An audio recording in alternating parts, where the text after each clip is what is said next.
জাতীয় সংসদের বাজেট অধিবেশন শুরু হয়েছে।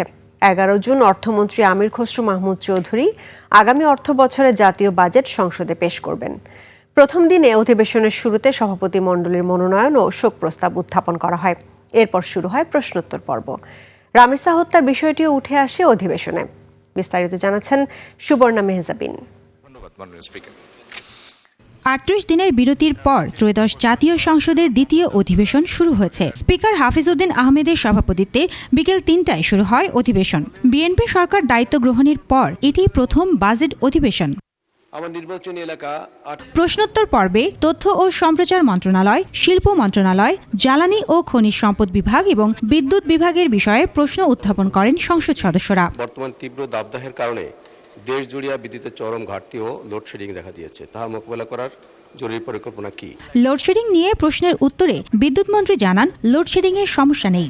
আমি আগেও বলেছি, এখনই বলছি, আমাদের বিদ্যুতের ঘাটতি নাই। এর জের ধরে রুমিন ফারহানা গ্রামাঞ্চলে 10-12 ঘন্টা বিদ্যুৎ না থাকার কথা তুলে ধরে প্রশ্ন রাখেন, তাকে প্রতিশ্রুতি দেওয়ার পরও আশুগঞ্জ ফার্টিলাইজারে গ্যাসের সাপ্লাই কেন দেওয়া হয়নি। মাননীয় মন্ত্রী এই মহান সংসদে দাঁড়িয়ে আমাকে কথা দিয়েছিলেন যে 1 মের মধ্যে আশুগঞ্জ ফার্টিলাইজারে গ্যাসের সংযোগ দেয়া হবে। আমাদের বিদ্যুৎ প্ল্যান্টগুলো চালিয়ে রাখতে হচ্ছে এবং সেই জন্য তার ওখানে সংযোগ দিতে পারছি না আমরা। হাসনাত আব্দুল্লাহ গণমাধ্যমের স্বাধীনতা ও নিরপেক্ষ সাংবাদিকতার বিষয়ে প্রশ্ন তুলে ভুয়া তথ্য দেয়া এবং ইচ্ছে মতো খবর প্রচারের জন্য কি পদক্ষেপ নেওয়া হয়েছে বা হবে তা জানতে চান।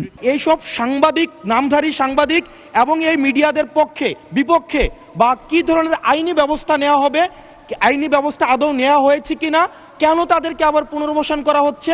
সংরক্ষিত নারী আসনের নবনির্বাচিত সদস্যরা আজ প্রথমবারের মতো যোগ দেন অধিবেশনে। প্রশ্নোত্তর পর্ব শেষে বিবৃতি দেন আইনমন্ত্রী। যে রায় আদালতের কাছে প্রার্থনা করেছিলাম, আদালত সমস্ত সাক্ষ্য প্রমাণ আলোচনা করে রামিসা হত্যাকাণ্ডের সাথে জড়িত 2 জন আসামি, মূল আসামি সোহেল এবং তার সহযোগী তার স্ত্রী, তাকে আদালতের মাধ্যমে মৃত্যুদণ্ডের রায় পেয়েছে।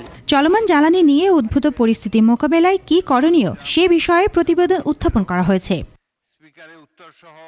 সুবর্ণা মেহজাবিন, 21 টেলিভিশন।